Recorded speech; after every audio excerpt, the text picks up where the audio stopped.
다니엘서 강의 넷째 시간 하도록 하겠습니다.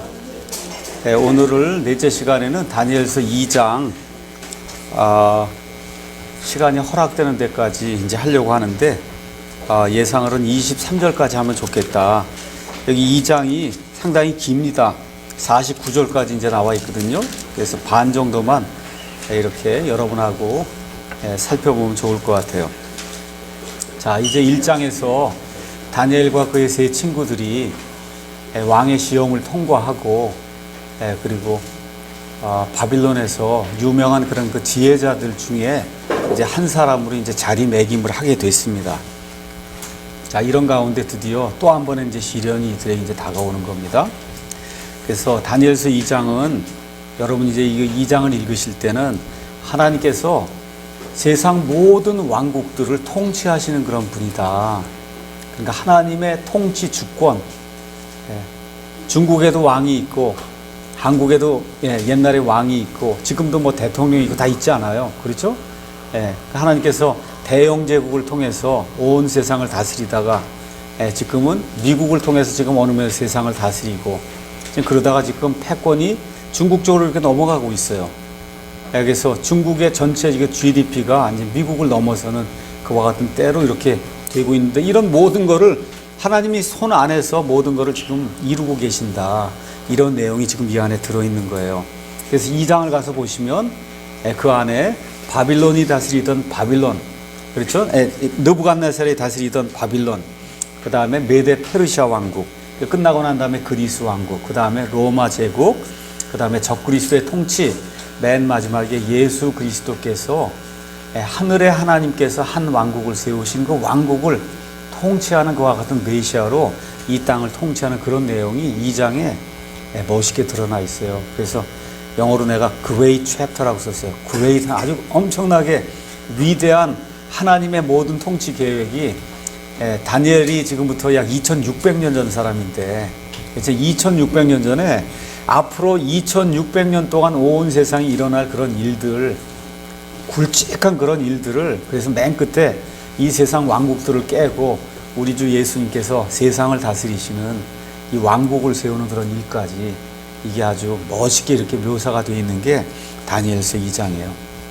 그래서 다니엘서 2장에는 두 사람의 주인공이 나옵니다.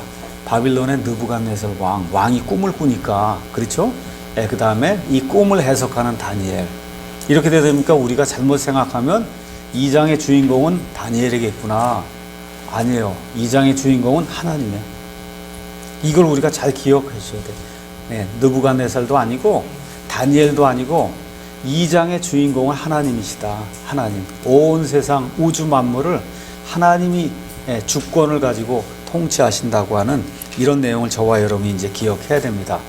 자, 그래서 위얼스비 목사님이 강의해 놓은 그와 같은 그 내용들을 중심으로 해서 여러분에게 이제 말씀을 드리도록 하겠습니다. 자, 1절 가서 보니까 하나님이 주인공이니까 이제부터 주어를 다 하나님으로 바꿉니다. 하나님께서 이 느부갓네살 왕의 영을 괴롭게 하는 그런 내용이 1절에 나와 있습니다. 느부갓네살의 통치 제2년에 느부갓네살이 꿈들을 꾸매 그것들로 말미암아 그의 영이 근심하고 그의 잠이 깨서 달아나니라. 지금 이렇게 기록이 되어 있습니다. 자, 느부갓네살은 그 당시에 가장 큰 세상 왕국을 지배하는 왕이에요. 그 왕이 돼서 온 세상을 지배하니까 얼마나 번민이 많았겠어요. 그렇죠? 여러분, 부자가 되면 다 좋을 것 같죠? 성경은 그렇다고 이야기하지 않아요.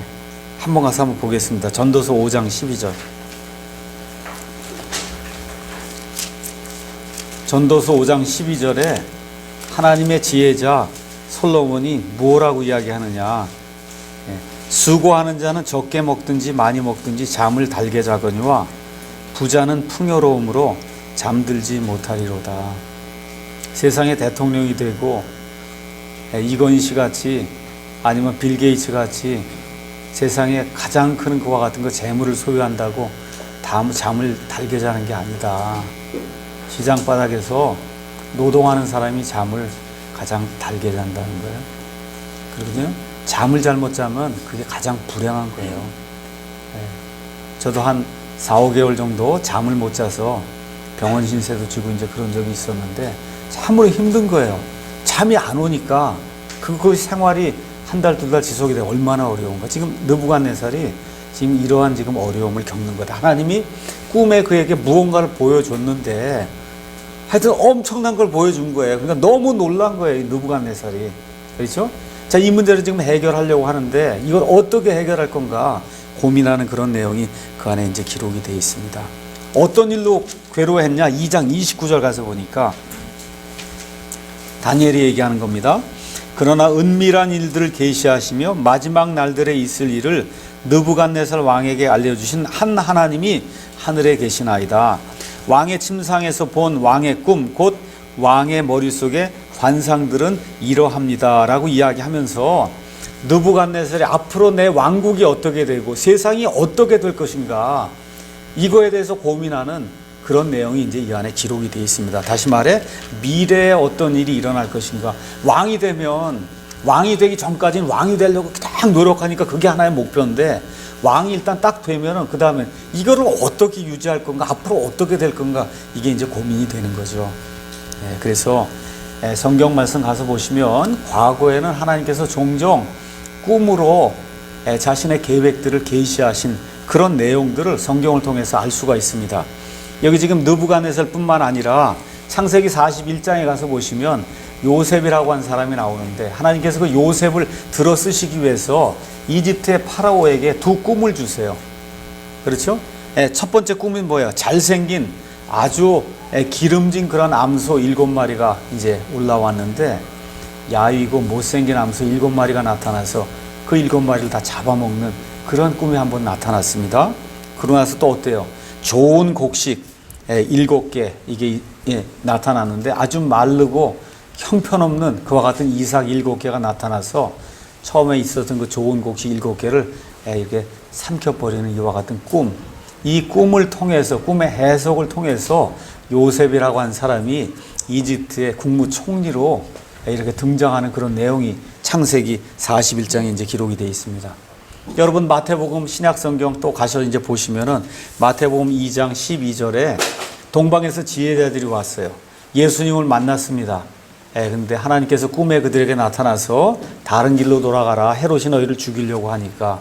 그러고 난 바로 그 다음 절 13절에 가서 보시면 하나님이 예수님의 양아버지 요셉에게 또 꿈을 통해서 이야기해요. 아이를 죽이려고 하니 빨리 이집트로 도망가라. 그렇죠? 그래서 과거에는 하나님께서 꿈을 사용하셔서 그래서 여러 가지 그와 같은 하나님의 일들을 알려주신 그런 내용들이 성경에 나와 있습니다. 지금 이 시간에도 꿈을 찾아 헤매는 계룡산까지 가고 하는 그런 사람들이 예수님을 믿는다고 하는 교회 안에도 널려 있습니다. 제가 여러분에게 말씀드릴게요. 하나님 이제는 꿈으로 이야기하지 않으세요. 이제 꿈으로 이야기하는 시대가 지나갔다. 과거에는 하나님께서 대언자들을 통해서 말씀하셨어요. 구약시대에는 대언자, 하나님이 무언가를 알려주시고 하시려면 대언자를 불러다가 대언자에게 그의 입에 말씀을 주시고 또 이런 경우에는 꿈을 통해서 하나님이 하시고자 하는 그런 일들을 다 하셨어요. 그래서 이 대언, 꿈 이와 같은 것들이 어느 때까지 지속이 되느냐, 신약시대가 이제 열리면서 신약시대는 엄밀하게 십자가 사건 이후부터가 신약시대예요. 신약시대. 그래서 신약시대가 열리고 나서 한 60년 지나는 동안에 60년 정도 지나는 동안에 다시 말해 AD 90년경에 요한계시록과 사도 요한의 요한복음이 이제 완성이 되면서 신약성경 모든 기록이 이제 완성이 됩니다. 그래서 고린도전서 13장 가서 보면 대언이 패한다고 하는 거, 다른 나라 말을 하는 방언이라는 게 패한다는 거, 이런 꿈이라든지 그렇죠? 어떤 신비하게 누군가 이렇게 손을 대면 이렇게 병이 낫거나 하는 그런 기적이라고 하는 이런 것들이 끝이 나고 요한 1서 5장에 있는 것처럼 우리가 예수님 안에서 가지고 있는 확신이 이것이니 곧 우리가 그분의 뜻대로 무엇이든지 구하면 하나님이 들어주신다는 그와 같은 약속의 말씀으로 하나님의 이런 모든 것들이 이루어지는 그와 같은 시대에 우리가 이제 살고 있는 거예요. 지금 이 시대에도 자칭 대언자다, 내가 선지자다 이렇게 주장하는 그런 사람들이 많이 있어요. 이 사람들이 오용하는 성경 말씀이 아모스 말씀입니다. 아모스 한번 보겠습니다. 다니엘 뒤로 넘어가면 요엘 그 다음에 아모스가 있어요. 아모스 3장 7절에 가서 보시면 분명히 주 하나님은 자신의 은밀한 일을 자신의 종 대언자들에게 계시하지 아니하고는 아무것도 행하지 아니하느니라. 그러니까 자기 같은 대언자에게 하나님이 알려준 다음에래야 하나님의 일을 행한다는 거예요.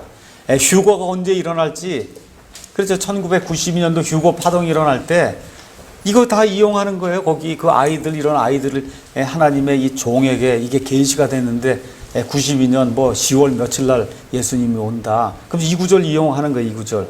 그렇죠? 하나님은 그 은밀한 일을 자신의 종 대언자에게 계시하지 않고서는 안 하신다. 여러분 이거 맞습니까? 틀립니까? 맞는 얘기니까 여기 기록이 된 거예요. 맞아요. 언제 맞아요? 대언이 있을 땐 맞는 거예요. 언제까지 대언이 있었어요? AD 한 60년 전까지 그때까지는 대언이 있었어요. 하나님의 말씀을 직통으로 받아가지고 고린도 교회에 하나님의 말씀을 직통으로 받아서 하나님의 말씀을 전달하는 대언자가 있었다니까. 구약시대뿐만 아니라 신약시대 초반부에도. 그렇죠? 이럴 때 여기 있는 말씀이 맞는 거예요. 근데 지금은 그런 시대가 아니에요. 그 꿈꾸는 자들이에요. 거짓말하는 사람들. 이제는 그런 게 다 지나갔다. 이제는 하나님께서 왜 지나간 줄 아세요? 왜 지나간 줄? 가장 중요한 게 이제는 하나님의 영이 우리 안에 계신다니까. 여러분 이제는 하나님의 영이 우리 안에 계세요. 우리 안에 지금 하나님의 영이 계시는데 하나님이 무슨 누구를 통해서 알려주고 그런 일 하지 않는다. 이제는 가장 중요한 거예요. 또 하나 가장 중요한 게 뭐예요? 하나님이 자신의 모든 계시를 이 성경 한 권에 다 담아 주셨어요. 그래서 이 성경 한 권에 이 세상 모든 것들을 통치하신 하나님의 모든 계획이 저 영원 전부터 앞으로 다가올 모든 영원까지 하나님의 모든 계획이 이 안에 다 들어있다. 네. 하나님이 이걸 주시고 그리고 우리 안에 하나님의 영이 영원 무궁토록 내주하는 그런 은혜를 주셨어요. 구약시대는 성령님의 내주가 없었어요. 네. 이런 일이 생겼기 때문에 더 이상 직통 계시를 받는 이런 가짜들은 없는 거다. 없어요. 네. 그래서 이런 것들 우리가 이제 조심해야 되는 겁니다. 그래서 지금도 이 귀 속에 뭘 들으려고 여러 산으로 헤매는 그런 사람들이 이제 많은데, 여기 가서 이제 제가 목사를 이제 몇 년 하고 이러다 보니까 그냥 교회 와서도 귀신 쫓는다고 그 얘기하는 사람이 있어요. 그 사람이 귀신 걸리더라고. 보니까. 딴 거 없어요. 이 말씀과 하나님이 주신 거에 맑은 정신을 가지고 성경 말씀을 읽고 인격이 변화가 돼서 어떻게 잘 살아야 될까, 이거 하는 사람들은 성장하는 거예요. 이 모든 게. 근데 그게 아니라 뭐 귀신 쫓는다, 뭐 축사한다, 그렇죠? 이거 쫓아다니는 이런 사람들은 삶이 형편없는 거예요. 이게 안 돼요. 왜 그래? 마귀가 그런 사람에게만 붙는다니까. 매일 마귀를 쫓는 권세를 받아야 된다고. 그리고 그런 사람에게 마귀가 붙더라고. 우리는 그런 얘기 안 해도 안 붙어요, 전혀. 중요한 것은 예수님을 전하면 되지 마귀 쫓는 걸 먼저 하려고 생각하지 마라. 예수님 전하면 되는 거예요, 긍정적으로. 그럼 마귀가 안 붙어요. 그래서 뭐 꿈 찾아다니고 귀 속에 뭐 소리 들으러 다니고 뒤로 넘어지는 거 다니고 이런 사람들에게 악한 게 붙는 거예요. 악한 것들이. 그래서 정신을 똑바로 차린 사람이, 그 사람이 성령님이 충만한 사람이에요. 이 성경 말씀과 시대에 돌아가는 이런 모든 것을 맑은 정신을 가지고 이렇게 돌아가는구나, 제대로 살아야 되겠구나 하고 하나님 두려워하면서 이게 사는 사람이 성령님이 충만한 사람이에요. 아시겠죠? 꿈 찾고 뒤로 넘어지고 막 이런 거 하면 이건 아직 형편없는 악이구나 이렇게 생각하시면 돼. 형편없는 악이에요. 마귀가 마음대로 차도 뭐 어떻게 할 수 없지. 그런 사람이에요. 그래서 지금 이 시대에는 아주 여러분이 한번 생각을 해보시라고. 구약 시대에는 하나님이 예루살렘의 솔로몬 그 성전에만 계셨어요. 지금은 내 안에 들어와 계신다. 하나님의 영이 내 안에 있어요. 그래서 내가 돌아다니는 성전이 됐어요. 더 이상 뭐가 필요하겠어? 그렇잖아요. 하나님이 내 몸을 성전 삼고 들어와 계시고 이거 퍼펙트한 이와 같은 계시를 우리에게 주셨는데 뭘 더 필요로 하냐 이거예요. 이 말씀을 읽고 하나님의 뜻이 무엇인가 하나님이 여기 분명하게 다 기록을 해놨는데, 그래서 이런 헛된 이들 뭐 우리 한모함 미션에 한 명도 없는 줄로 제가 알고 있으니까 제가 이렇게 자신 있게 얘기하는 거예요. 딴 동네 많다고 얘기하더라고요. 예수님께서 뭐라 그래요? 예수님 당시에 바리새인들이 와서 당신이 메시아거든 하늘로부터 좀 표적을 보여달라. 예수님이 뭐라 그래요? 음란한 세대가 표적을 원한다. 음란한 세대가 표적을 원하는 거예요. 자고로 처음부터 끝까지 그런 거예요. 표적은 누가 구하느냐? 악하고 음란한 세대가 구하는 거예요. 그렇지 않은 사람들, 정신 똑바로 차리고 하나님 뜻대로 사는 사람들은 말씀을 구하는 사람들이에요. 말씀. 구약시대도 대언자들이 전해준 그 말씀, 지금 이 신약시대에도 하나님께서 우리에게 온전히 주어진 이 말씀을 구하는 사람들이 하나님을 기쁘게 하는 사람들이다. 이 안에 다 들어있는 겁니다.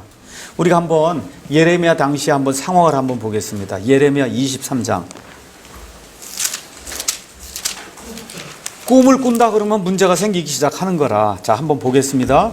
예레미야 23장 25절. 내가 그 대언자들이 말한 바를 들었거니와 그들이 내 이름으로 거짓들을 대언하며 이르기를 내가 꿈을 꾸었다 내가 꿈을 꾸었다 하는도다. 일이 어느 때까지 거짓들을 대언하는 대언자들의 마음속에 있겠느냐? 참으로 그들은 자기의 마음의 속임수로 대언하는 자들이로다. 그들은 자기 조상들이 바알로 인해 내 이름을 잊은 것 같이 저마다 자기 이웃들에게 자기 꿈을 말하여 내 백성으로 하여금 내 이름을 잊게 하려고 생각하는도다. 주가 말하노라. 꿈을 꾼 대언자는 꿈을 말하며 내 말을 가진 자는 신실히 내 말을 말할지니라. 알곡에 비하면 겨가 무엇냐? 이 사람들이 꾸는 건 겨 껍데기고 하나님의 말씀은 알곡이라는 거예요. 다 같이 29절 읽어보겠습니다. 주가 말하노라. 내 말이 불같지 아니하냐? 바위를 산산조각 부수는 쇠망치 같지 아니하냐? 그냥 망치가 아니라 쇠망치에 햄머, 쇠망치라고. 나무망치가 아니라 개혁성경처럼 그냥 망치가 아니야. 쇠망치.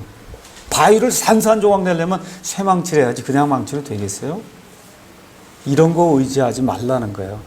하나님께서 대언자들이 전달해주는 이 말씀, 내 말이 불같지 아니하냐? 바위 조각들 그 산산조각 내는 그와 같은 쇠망치 같지 아니하냐? 하나님 그렇게 이야기하는 겁니다. 그래서 우리 믿는 자들의 모든 파워는 여기서 나오는 거예요. 딴 거 없어요. 여기서 나오는 거다. 그래서 이 다니엘서 같은 거 이런 거 읽으면서 꿈꾸는 그런 이야기가 나오니까 오늘부터 나도 해봐야 되겠다. 안 됩니다. 그거는 우리 성경 바로 보기 배웠잖아요. 디스펜세이션이 바뀐 거예요. 이제는 디스펜세이션, 경륜이 바뀐 거예요. 이제 꿈꾸고 그런 시대, 하나님으로부터 직통 대언받는 그런 디스펜세이션이 아니에요. 이제는 하나님이 온전하게 주신 이 말씀을 연구하고 너는 진리의 말씀을 바르게 나누어 내 자신을 하나님께 인정받은 자로 부끄러울 것이 없는 일꾼으로 나타내도록 어떻게 해요? 공부하라 그러잖아요. 디모데후서 2장 15절에. 그렇지 않습니까? 이러한 시대가 지금 우리가 사는 그런 시대다.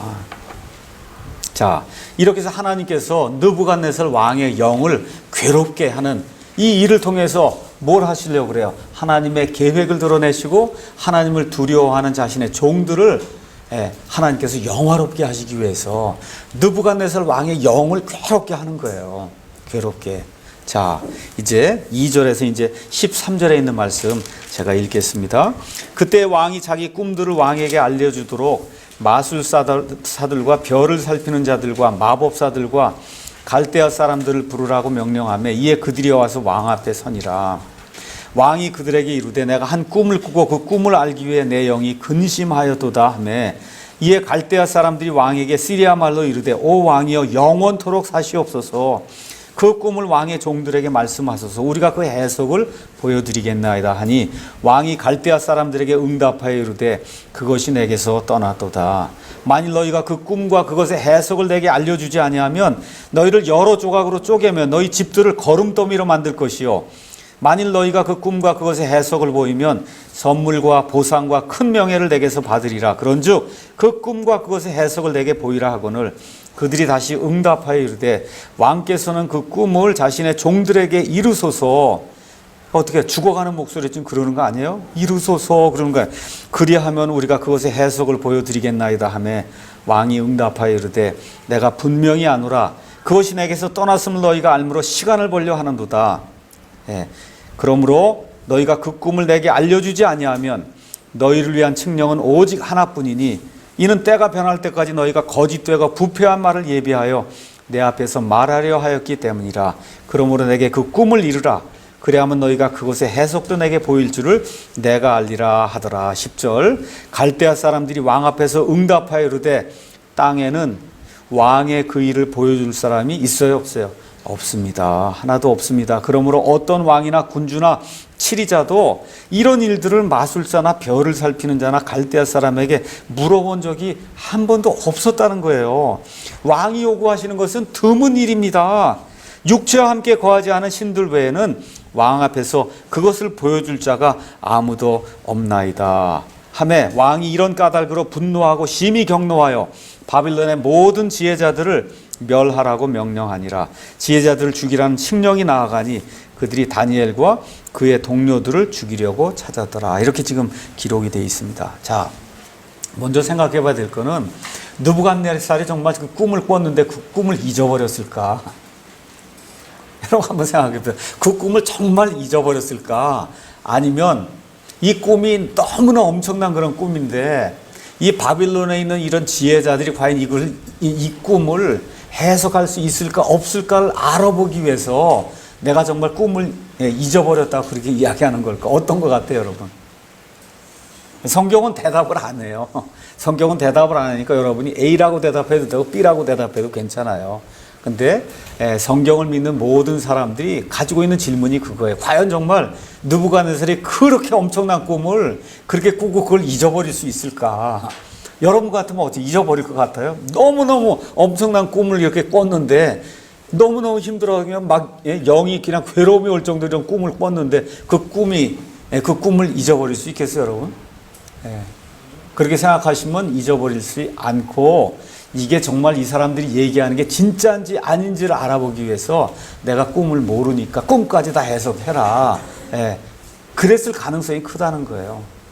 그랬을 가능성이 크다. 그건 뭐 제가 그랬다 얘기할 수는 없는 거고 앞뒤 문맥을 이렇게 봤을 때는 느부갓네살의 꿈을 잊어버린 게 아니라 알고 있는데 이 사람들이 정말 올바른 해석을 할 수 있는지 없는지를 테스트하기 위해서 그 꿈까지 보이라게 한 게 아니냐. 많은 그러한 주석가들이 그렇게 이제 해석을 하고 있다. 이건 지금 중요한 내용 아닙니다. 아시겠죠? 자, 어찌됐든 지혜자들이 뭐라고 대답하느냐. 갈대아 사람들이 왕 앞에서 응답하여 이르되 10절에 땅에는 왕의 그 일을 보여줄 사람이 없나이다. 어떻게 그 꿈을 보여주겠습니까? 우리가 꾸지도 않은 꿈을 왕이 얘기하지 않는데 그 꿈을 우리가 어떻게 보여주겠습니까? 세상에 있는 어떤 지혜자도 할 수 없습니다. 지금 갈대아 사람들 그렇게 이야기하고 다니엘은 27절에 다니엘이 왕 앞에서 대답하여 이르되 왕이 다그쳐 물으신 그 은밀한 일은 지혜자들이나 별을 살피는 자들이나 마술사들이나 점쟁이들이 능히 왕께 보여드릴 수 없는 거다라고 이야기하는 걸로 봐서는 이거는 꿈이 이야기하고 있는 그 일을 지금 이야기하는 거거든요. 그런 걸로 봐서는 왕이 잊어버린 것이 아니고 왕이 아는데 테스트하기 위해서 잊어버렸다고 한 게 아니냐, 이렇게 보는 이와 같은 견해가 있다. 이렇게 이제 이해를 하시고 가서 보니까 한마디로 무슨 얘기를 하는 거냐 하면 하나님이 가지고 계신 이런 은밀한 일은 이교도들 가운데 아무리 뛰어난 마술사도 알 수 없다는 거예요. 지금 그 내용을 지금 이야기하는 거예요. 이교도들의 가장 뛰어난 지혜자도 하나님의 이 지혜로운 그런 일을 알 수가 없다. 이사야서 41장에 가서 보시면 이런 내용이 기록이 되어 있습니다. 하나님께서 무엇라고 이제 말씀해 주시느냐. 41장 말씀 보겠습니다. 21절에서 23절 거기 가서 보니까 주가 말하노라 너희는 소송을 제기하라. 야곱의 왕이 말하노라 너희는 강력한 이유들을 제시하라. 그들은 그것들을 제시하고 앞으로 일어날 일을 우리에게 보이며 또 이전 일들이 어떠했는지도 보일지니라. 그리하면 우리가 그것들을 깊이 생각하고 그것들의 마지막 끝을 알리라. 또는 앞으로 있을 일들을 우리에게 밝히 보이라. 이후에 일어날 일들을 보여줌으로써 너희가 신들인 줄 우리가 알게 하라. 참으로 선을 행하든지 악을 행하든지 하라. 그래야만 우리가 놀라서 그것을 함께 바라보리라. 하나님 지금 이 가짜 신들 섬기는 사람들에게, 너희가 섬기는 그 신들에게 앞으로 일어날 일들을 보이라고 요청을 하라는 거예요. 부처에게 가서 한번 이야기해보라는 거예요. 마호메트에게 가서 한번 얘기해보라는 거예요. 앞으로 무슨 일이 생길지. 이만희 가서 얘기해보라는 거예요. 안성호 가서 얘기해보라는 거예요. 무슨 일이 생길지. 없어요, 아무도. 하나님께서 얘기하시네요. 그런 걸 보이는 그런 신은 나 외에 없다는 거예요. 이게 성경이 이야기하는 위대하신 하나님입니다. 위대하신 하나님. 이 영원전부터 앞으로 다가올 영원까지 거하시는 그 하나님만이 이런 일들을 할 수 있다는 겁니다. 그래서 이제 어느 누구도 할 수 없는 그런 일들, 이게 뭐야? 예언이에요. 예언. 그래서 이 세상의 모든 종교 가운데 오직 기독교만이 예언을 담고 있어요. 마호메트가 예언했다 안 이루어지면 이슬람 종교가 다 무너지는 거예요. 그렇잖아요? 불교의 석가모니가 뭘 예언했다 안 이루어지면 불교가 형성이 안 되는 겁니다. 안 돼요. 이 세상에 지금 이단들이 굉장히 많아요. 소종파 컬트들이 굉장히 많습니다. 다른 거 이것저것 성경 가지고 뭘 얘기해도 자기 입으로 뭘 얘기했다가는 어떻게 돼요? 다미성교회처럼 다 폭삭 망하는 거예요. 다미성교회가 유명한 거 아니에요? 지금 1992년 10월 며칠 날 예수님 오신다고 예언했잖아요. 어떻게 돼요? 다 거짓을 하니까. 그렇죠? 사람이 입을 벌려서 자기 생각을 이야기한 거는 다 거짓말이다. 그 드러나면 어떻게 돼요? 폭삭 망하는 거예요. 폭삭 망하는 거. 그렇기 때문에 세상에 어떤 교주도 예언은 안 해요. 다른 건 해도 예언은 안 할 뿐만 아니라 못 해요. 그거 하면 다 망해요. 본인이 망한다. 그때 할 수가 없는 거예요. 오직 하나님만 처음부터 끝까지. 창세기 3장 15절 같은 경우 여자의 씨를 보내신다 그러잖아요. 맞습니까? 그 여자의 씨를 보내신다고 하시고 4,000년 있다가 여자의 씨로 우리 예수님이 오시잖아요. 이런 일들을 직접 이루시는 분이 우리 하나님이시다.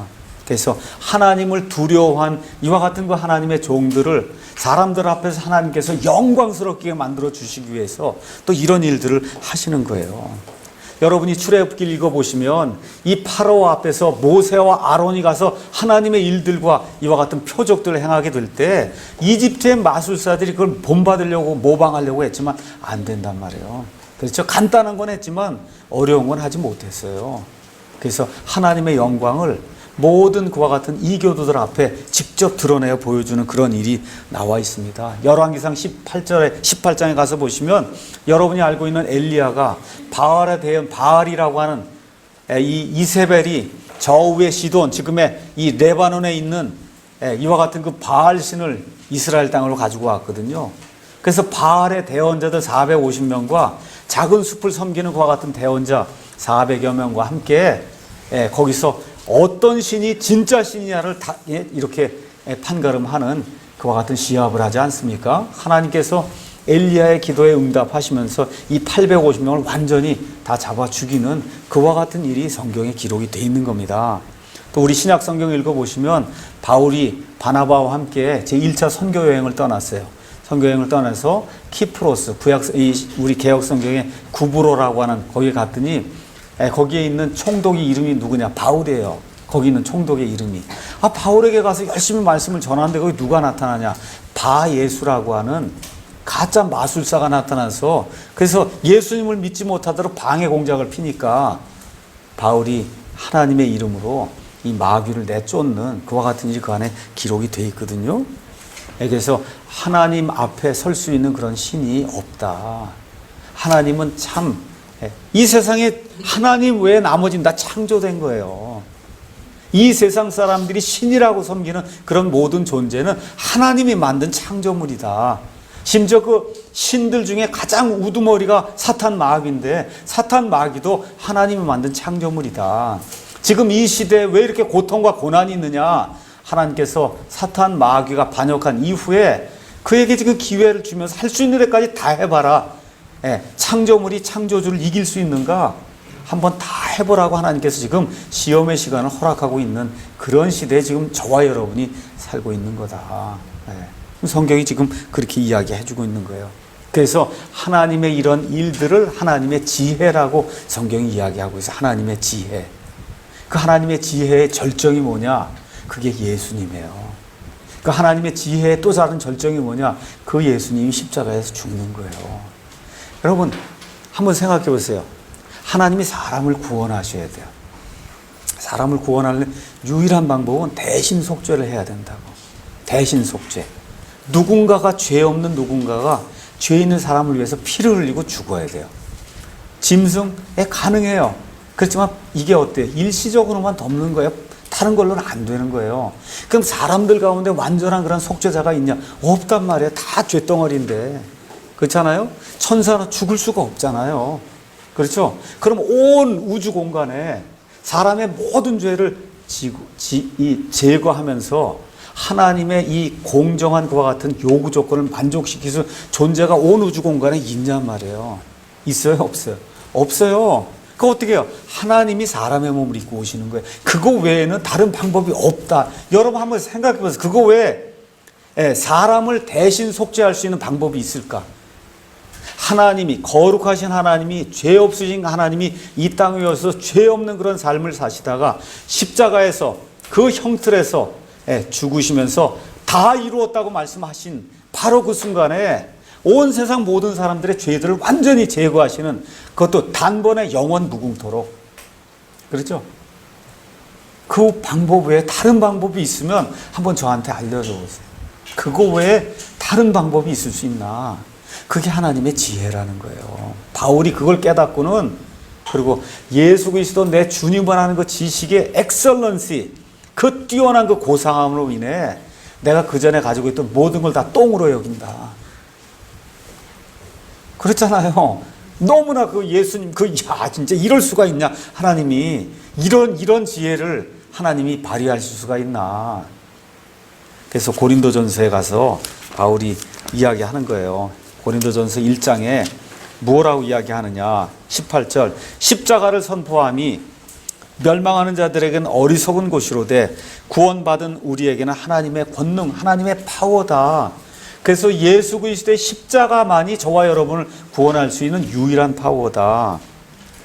20절. 지혜로운 자가 어디 있느냐? 서기관이 어디 있느냐? 지금 얘기하는 그 바빌론의 마술사들, 지혜자들, 별을 살피는 자들 다 어디 있냐 이거예요. 그렇죠? 분별 있는 자들 다 어디 있느냐? 하나님께서 이 세상의 지혜를 어리석게 만들지 아니하셨느냐. 오늘 다니엘서 읽어보니까 그렇잖아요. 아무도 못한다 그래요. 자기 입으로. 이 세상에 어떤 사람도 이런 일을 할 수 없습니다. 그렇죠? 그렇게 지금 이 바빌론의 마술사들이 이야기하지 않습니까? 21절. 하나님의 지혜에 있어서는 세상이 지혜로 하나님을 알지 못하였으므로 하나님께서 복음 선포에 어리석은 것으로 믿는 자들 구원하시는 것을 기뻐하셨도다. 이게 보기에, 아니 하나님이 사람의 몸을 입고 이 땅에 오셔서 십자가에 죽고, 아니 이게 도대체 뭐야. 이게 믿지 않는 사람들이 보면 너무 어리석은 걸로 보이거든요. 그렇잖아요. 그런데 22절. 유대인들은 표적을 요구하고 그리스인들은 지혜를 추구해. 철학적으로 뭐 멋있는 거. 그런데 거기 가서 보니까 23절.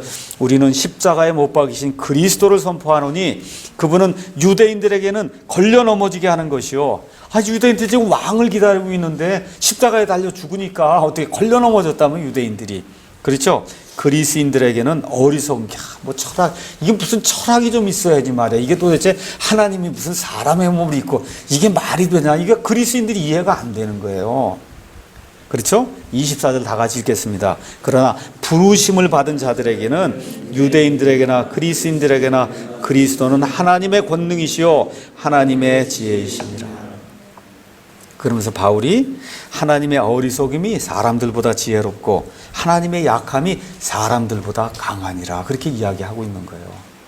이런 하나님만이 이런 꿈을 알려주시고 꿈을 해석하게 하시고 그 꿈을 통해서 온 세상에 앞으로 어떤 일이 생기게 되고 맨 마지막에 예수님이 다스리신 그 왕국이 어떻게 임하게 된다, 이런 걸 하나님이니까 예언하실 수 있지 누가 예언하겠어요. 그렇죠? 다니엘에게 또 느부갓네살에게 하나님이 이런 것들이 이제 알려주시는 거예요. 그래서 기독교의 위대함은 어디에 또 있냐? 예언에 있는 거예요. 이 세상 어떤 종교도 예언이 없어요. 기독교는 배타적인 거예요. 배타적이라는 얘기는 예수님 외에는 다른 건 안 되는 거예요. 이거는 배타적인 거, 영어로 익스클루지브한 거예요. 길이 여러 개가 있는 게 아니에요. 내가 곧 길이요 진리요 생명이니 나를 통하지 아니하고는 아버지께로 올 자가 없느니라. 하늘 아래 많은 그런 이름을 줬지만 우리를 구원할 다른 이름을 예수님 외에는 준 적이 없다는 거예요. 배타적인 거다.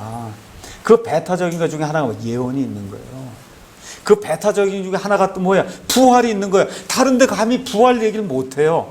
어떻게 부활 얘기를 해서 석가모니가 지금 무덤이 저렇게 다 있고 마음에도 무덤이 다 있고 그런데 어떻게 부활 이야기를 하냐고. 우린 뭘 자랑해요?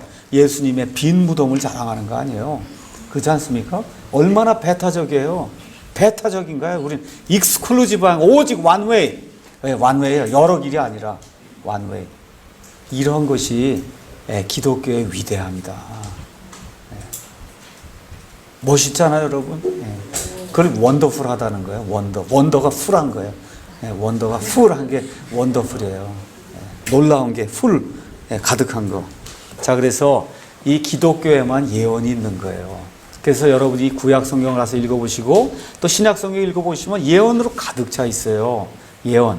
이 예언 가운데 특별히 몇 가지만 가장 중요한 거 메시아닉 프로페시. 그래서 메시아에 대한 예언, 또 이스라엘에 대한 예언, 이런 것들이 성경에 가득 많이 나와 있습니다. 몇백 개가 돼요. 구체적인 것만. 오늘은 몇 가지만 여러분에게 예수님에 대한 메시아닉 프로페시 몇 개만 여러분에게 일단 말씀드립니다. 창세기 3장 15절에 하나님께서 여자의 씨를 보낸다고 말씀하셔서 메시아로. 맞습니까? 예. 그렇게 됐는데 우리 갈라디아서로 가서 보니까 갈라디아서 한번 가서 4장 4절 읽어보겠습니다. 갈라디아서 4장 4절 가서 보니까 그러나 충만한 때가 이름에 하나님께서 자신의 아들을 보내사 여자에게서 나게 하시고 율법 아래 있게 하신 여자의 씨로 오셨다는 거예요. 여자의 씨. 맞습니까? 예. 미가서 5장 2절 가서 보니까 베들레헴 에브라다에서 우리 예수님이 태어나신다는 거예요. 맞죠? 예. 마태복음 2장 1절에 가서 보니까 예수님이 어디에 태어나세요? 예. 베들레헴에서 태어나세요. 이사야서 7장 14절 가서 보니까 예수님 처녀의 몸에서 태어나신다. 성경이 분명히 그렇게 기록하고 있는 겁니다. 마태복음 1장 22절 23절 거기 분명하게 나와 있고 더 분명한 건 누가복음 이야기예요. 누가복음 1장 26절 제가 여러분에게 읽어 보여드리겠습니다. 자, 그 당시에 요셉과 정혼한 마리아는 나이가 한 14살 뿐이 안 된 거예요. 그 당시에 14살 15살 되면 이제 결혼하는 거예요. 우리 여기 보이들 조금 더 큰 요 정도 되면 이 여자아이는 지금 결혼을 하는 거라고. 이 결혼한 이 여자아이에게 아이예요. 아이 15쯤 된 중학교 3학년. 이 아이에게 천사가 나타난 거예요. 천사가 나타나서 뭐라고 얘기하는 거예요? 28절에 그 천사가 그녀에게 이르러 말하되 크게 호의를 입은 자여 평안할지어다. 주께서 너와 함께 계시니 내가 여자들 가운데 복이 있도다 하니까 마리아가 깜짝 놀라. 이게 도대체 무슨 인사냐. 30절 그 천사가 그녀에게 이르되 마리아야 두려워하지 마라. 내가 하나님께 호의를 입었느니라. 보라 내가 내 태에 수태하여 아들을 낳고 그의 이름을 예수라 하리라. 그가 크게 되고 가장 높으신 이의 아들이라 불릴 것이요 메시아가 된단 말이에요. 땅의 왕국을 통치하는 자가 된단 말이에요. 주 하나님께서 그의 조상 다윗의 왕자를 그에게 주시리니 그가 영원 무궁토록 야곱의 집을 통치하며 그의 왕국이 무궁하리라.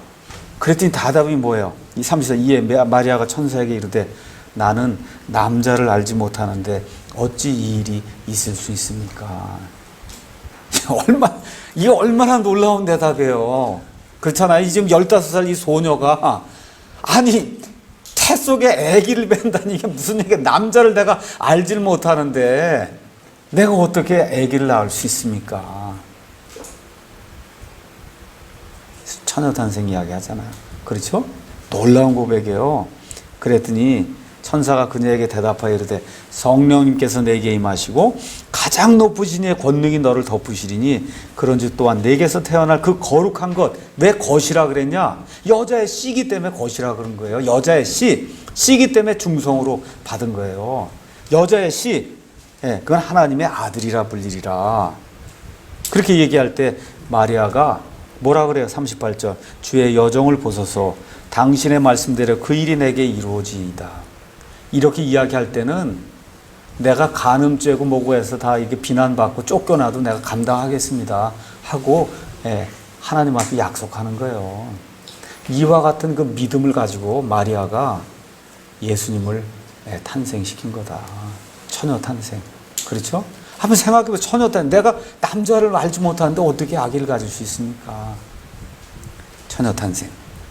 자, 그 다음에 이사야서 40장 3절에서 5절 가서 보시면 예수님께서 이 땅에 오실 때 누가 나타나요? 이 메신저가 하나 나타난다는 거예요. 주의 길을 예비하는 자. 그 주의 길을 예비하는 자가 누구예요? 예수님 오시기 전에 나타났던 침례자 요한. 그렇죠? 예수님께서 이사야서 말씀을 통해서 그걸 또 그대로 이루십니다. 또 이 신명기 18장 15절 가서 보시면 모세가 너희 형제들 가운데서 나와 같은 대언자 하나를 하나님께서 이렇게 세우신다. 너희는 그의 말을 들어야 된다. 이와 같은 그 예언의 말씀을 주시고 그리고 그 대언자로 예수님을 보내셨다. 또 시편 110편 4절 가서 보니까 예수님은 멜기세덱의 계열을 따르는 대제사장이시다. 이 말씀이 히브리서 5장 5절에서 6절. 여러분 이사야서 53장 7절 가서 보니까 예수님 죽으실 때 누구와 함께 죽는다 그래요? 범죄자들과 함께 죽는다는 거예요. 그 누구와 함께 죽었어요? 강도 2명과 함께 죽지 않습니까? 그 끝난 다음에 또 뭐라 그래요? 거기 가서 보니까 부자의 무덤에 안치된다 그러잖아요. 매장된다 그러잖아요. 누구의 무덤에 들어가 있어요? 예수님이 아리마대 부자 요셉의 무덤에 들어간 내용이 성경에 기록이 되어 있지 않습니까? 우리 지금 다니엘서 읽는데 다니엘서 9장 가서 한번 보겠습니다. 다니엘서 9장 26절에 뭐라고 기록이 되어 있냐? 62일에 뒤에 메시아가 끊어져 죽는 것만 끊어질 터인데 그 다음에 중요한 말이 있어요. 자기를 위한 것은 아니니라. 이게 뭐예요? 대신속죄. 그렇죠? 대신속죄. 개혁성경 없어요. 이 부분이. 자기를 위한 건 아니다. 없어요. 그러니까 지금 메시아가 대신속죄해야만 된다는 게 성경에서 가장 큰 주제 중에 하나예요. 지금 다니엘에게 계시를 주시면서 메시아가 끊어져 죽는다. 근데 자기를 위해 죽는 건 아니라는 거예요. 마가복음 10장 가서 보니까 사람의 아들은 섬김을 받으러 오지 아니하고 오히려 섬기며 자기를 많은 사람을 위한 대속물로 주기 위해서 왔다. 그렇지 않습니까? 대속의 죽음, 대속. 영어로 vicarious, 남을 대신해서 죽는 거예요. 굉장히 중요한 거예요, 이 내용이. 자, 예수님 승천 어디서 하셨어요? 올리브산에서 하셨어요. 사도행전 1장 가서 보니까 거기 가서 보니까 두 사람이 나타나서 예수님 올라가신 그대로 구름 타고 올라가신 그대로 다시 내려오신다 그러잖아요. 그럼 어디로 오셔야 돼요? 올리브산에 오셔야 하잖아요. 그렇죠? 그 올리브산에 오시려면 이스라엘 저 땅에 저 올리브산에 오시려면 예수님 재림하실 때는 이스라엘이 저 땅을 차지해야 될 거 아닙니까? 지금 이스라엘이 돌아와 있잖아요. 그렇죠? 예수님 재림할 때 마지막에 돌아와 있잖아요. 한번 가서 스가랴서 한번 보겠습니다. 스가랴서 14장 가서 보니까 스가랴서 14장 4절 맨 마지막 때 우리 주님 여호와 하나님께서 이 땅에 재림하실 때 4절 그날에 그분의 발이 예루살렘 앞 동쪽에 있는 올리브산 위에 선다. 올리브산 위에 서신다니까 우리 예수님이. 그래서 그 구약시대 그 여호와 하나님이 곧 예수님이시다. 성경이 그렇게 우리에게 이야기해 주는 겁니다.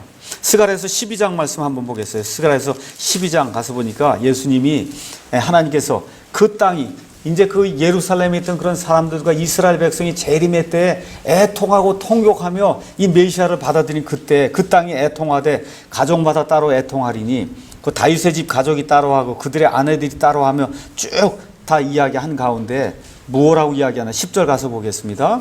10절 내가 다윗의 집과 예루살렘 거주민들 위해 은혜의 영과 간구하는 영을 부어주리니 그들이 나 곧 자기들이 찌른 나를 바라본다. 그렇게 기록이 되어 있어요. 누구예요? 그들이 찌른 나가 누구예요? 예수님 맞습니까? 우리 한번 요한계시록도 가서 볼까요? 요한계시록 1장에도 예수님이 얘기하신 내용이 그 안에 기록이 되어 있습니다. 요한계시록 1장 7절 보라 그분께서 구름들과 함께 오셔야죠. 구름들과 함께 올라가셨으니까 구름들과 함께 오시느니라 모든 눈이 그분을 보겠고 그분을 찌른 자들도, 그렇죠? 그분을 찌른 자들도 볼 것이요. 유대인들의 그 자손들이 그분을 보리라고 지금 성경이 우리에게 이야기하고 있는 겁니다. 이 세상의 어떤 종교도 예언할 수 없어요. 예언이 근데 성경에는 이렇게 몇 개만 있는 게 아니야. 수백 개, 수천 개의 예언이 들어있다니까. 그렇지 않습니까? 특별히 예수님에 관한 그 예언은 초림과 재림의 예언으로 나뉘어지는데 대부분의 예언, 90% 이상의 예언이 예수님의 재림에 대한 거예요. 그러니까 초림에 대한 건 이미 문자 그대로 다 이루어졌고, 이제 예수님 재림에 대한 그런 예언들만, 구약 성경에 나와 있는 그런 예언들이 문자 그대로 이루어질 그와 같은 때가 우리 눈앞에 지금 와 있는 거다. 그래서 그 일을 확증하시기 위해서 지금 누가 돌아 1948년도에 이스라엘이 회복이 돼서 지금 저 나라에 들어가 있는 거예요. 저와 여러분이 이와 같이 마지막 때에 예수님 재림하시는 이 때, 가까운 때에 저와 여러분이 지금 살고 있는 거다. 그래서 성경을 이렇게 읽으시면서 특별히 우리가 이제 다니엘서를 공부하지 않습니까? 그렇죠? 다니엘서는 많은 내용이 예언이에요. 예언. 이런 예언을 한번 보시면서, 야, 어떻게 앞으로 바빌론 다음에 메데 페르시아, 그 끝난 다음에 그리스, 그 끝난 다음에 로마, 그래서 그러고 난 맨 끝에 적그리스도, 맨 끝에 예수님까지 어떻게 이런 것들을 하나하나 이렇게 이야기할 수 있을까? 그걸 다 얘기했더니 느부갓네살이 너무 기가 막혀갖고 뭐라고 이제 이야기하느냐. 46절 읽고 마치겠습니다. 2장 46절. 그때 느부갓네살 왕이 얼굴을 대고 엎드려 다니엘에게 경배하는 거예요. 한번 여러분, 원래 성경에 가서 월십이라고 하는 말, 경배는 하나님께만 하는 거거든. 그렇잖아요. 이거는 신이야. 다니엘을 보니까 이건 신이에요. 이건 보통 그냥 사람이에요. 이게 사실은 다니엘에게 경배한 거지만 다니엘이 하나님에게 이제 한 거잖아요. 야, 어떻게 이럴 수가 있냐. 이럴 수가 있냐는 거예요. 그 대제국의 느부갓네살이 무릎을 꿇고, 그 다니엘, 나이도 훨씬 어린 아이한테 경배하는 거예요. 경배를. 그렇죠? 그래서 뭐라고 얘기해요? 명령하여 그들이 그에게 봉헌물과 향기로운 냄새를 드리게 하니, 무슨 바빌론 풍습이야. 이게 신이니까 어떻게 갖다 제물을 드려야 하잖아요. 제물을 드리라고 그렇게 이야기하면서 왕이 다니엘에게 응답해 이르되, 내가 능히 이 은밀한 일을 드러내는 것을 보니 진실로 너희 하나님은 신들의 신이시요 왕들의 주시며 은밀한 인들을 드러내시는 바로 그분이구나. 하나님이 이 일을 보여주고자 한 거야. 느부갓네살, 내가 이 세상 모든 왕국, 이 모든 왕국 중에 제일 큰 왕국, 그 왕으로 앉아있으면 내가 다 하는 걸로 우리 생각하는데 그게 아니다. 이 모든 것들을 처음부터 끝까지 계획하고 집행하는 창조자가 있다. 이 창조자를 두려워해라. 하나님 그 얘기를 해주시는 거예요. 그래서 우리가 믿는 그 예수 그리스도, 이 기독교라고 하는 게 뭐 뜬구름 잡는 그런 얘기를 하는 게 아니다. 이게 실체의 실체를 잡는 거예요. 실체의 실체. 모든 것을 무에서 유로 만드시고, 오늘 예수님 말씀의 표현에 따르면 몸은 죽이되 혼은 죽이지 못한 이런 사람들 두려워하지 말고 혼과 몸, 그 둘 다를 지옥에서 멸하실 수 있는 분, 그분이 하나님이시다. 그 하나님이 저와 여러분의 구원자가 되시는가, 이거를 확실하게 짚고 넘어가야, 그래야 오늘 말씀이 복이 되는 겁니다. 이런 것들을 이제 기억하시면서 한 주간 동안 사시면서 과연 나는 하나님, 이 창조자 하나님의 아들, 딸이 됐는가? 예수 그리스도의 그 보혈의 공로로 말미암아 나의 행위와 전혀 상관없이 하나님이 거저 부어주시는 그 은혜로 하나님의 아들, 딸이 된 그런 사람인가? 지금 이 시간에 예수 그리스도께서 하나님의 나팔소리와 함께 공중에서 강림하실 때 몸이 호련히 변화가 돼서, 그래서 공중으로 채워 올라가 예수님과 함께 영원 무궁토록 모든 것을 다스릴 수 있는 그런 존재인가? 이거 엄청난 거예요. 여러분 한번 생각해보세요. 엄청난 거. 영어로 가서 보면 divine nature, 하나님의 신성에 참여하는 자가 된다니까. 그러니까 하나님이 이 말하면 저와 요거보다 작은 요 정도가 된다는 거예요. divine nature에. 지금 우리 human nature를 가지고 있는 사람의 human nature. 그 벽을 못 뚫고 가요 지금은. 근데 나중에 이런 거 아무것도 아니에요 이거 전 우주, 이 공간, 지구도 들 수 있는 이런 힘을 가질 수 있는 그런 게 디바인 네이처를 갖는다니까. 엄청난 거예요. 이거 예수님을 안다고 하는 게. 이 아이들이 나를 흉내내느라고. 오케이. 오늘 여기까지 하고 마치겠습니다. 기도하겠습니다.